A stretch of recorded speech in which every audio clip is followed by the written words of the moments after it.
Hi, this is Troy Warrick, your realtor. And this is my first blog of the new year, so Happy New Year. I wanted to do a blog on 4 mistakes buyers make in a hot market.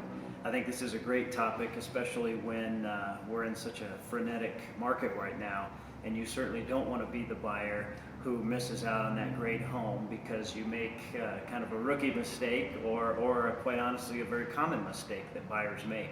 So let's go through these. Number one mistake is acting out of desperation. It's so easy to get caught up in the lightning fast pace of the market like ours, where everything seems to be flying off the shelves, and you kind of have a high of finding that right home and then a low of losing out on it. And I just encourage you to take a deep breath. The right home will become available, and patience and persistence will pay off. Just because that one home got snapped up, by an all-cash offer that you just couldn't compete with, it doesn't mean there isn't another home in the same neighborhood or a similar neighborhood that's going to maybe hit the market, the next day or the next week. So buyers make the mistake of thinking that one house is the one home is really the only home. But that's just not the case. There are a lot of ones for every buyer out there. And it's just going to take time and persistence and an aggressive realtor who locates and identifies properties for you right away. And eventually you are going to get that great home under contract. So don't act out of desperation. Number 2 is hesitating to pull the trigger. Of course, in a hot market, you just don't have the luxury to kind of sit back and keep waiting for that perfect home. Buyers need to realize, there is no perfect home, and compromises are going to have to be made. I always encourage my buyers to, make a list of 6 or 8 kind of must-haves.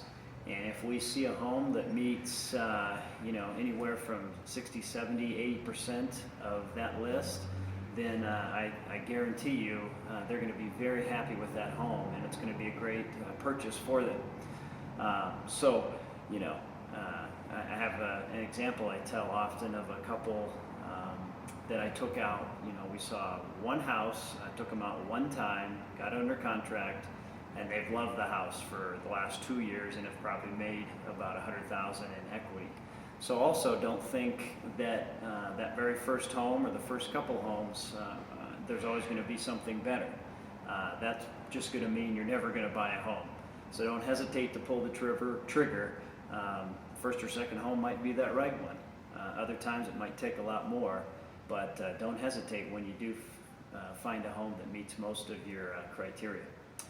Number 3, thinking that prices are going to drop. I get asked all the time, when do you think prices are going to go down? When do you think this bubble we're in is going to crash?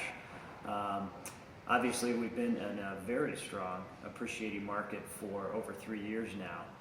Waiting to buy has cost buyers, anywhere from 30 to 60 or 80,000 in potential equity and increase in costs. So that doesn't mean that prices aren't still going to go up. So with Denver having a great job market, very low home inventory, and a real shortage of housing, the safe bet is that prices are going to keep going up. Zillow has said that they expect our market to go up another 7 to 10% this year. So waiting to buy again and thinking that prices are going to drop and trying to time that is a pretty risky venture, and you don't want to miss out on 25 to 40K in equity because you think, if I wait a year or 6 months, prices are going to drop. So don't think the prices are going to drop, because they probably aren't.